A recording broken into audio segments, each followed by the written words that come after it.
ত্রয়োদশ জাতীয় সংসদ নির্বাচনে স্থানীয় প্রশাসনের বিরুদ্ধে নিরপেক্ষতা হারানোর অভিযোগ পাওয়া গেলে কঠোর ব্যবস্থা নেওয়ার কথা জানিয়েছেন নির্বাচন কমিশনার আবুল ফজল মোহাম্মদ সানাউল্লাহ।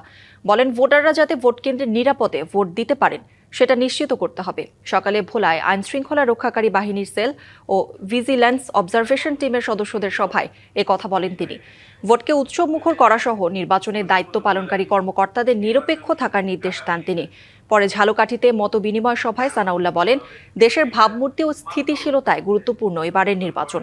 ভোট সুষ্ঠু করতে ভোট কেন্দ্রগুলোকে সিসি ক্যামেরার আওতায় আনার চেষ্টা করা হবে।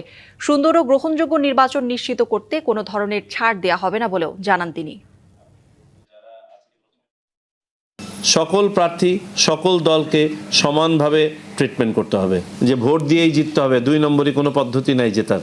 হাজার একটা মেকানিজম করার চেষ্টা করবে, সে যেন কেন্দ্রে আসতে না পারে। নির্বাচন অনুষ্ঠানের সাথে সম্পৃক্ত কোনো ব্যক্তি এবং নিরপেক্ষতা হারান, তার ব্যাপারে নির্বাচন কমিশন ভয়ানক কঠিন হবে।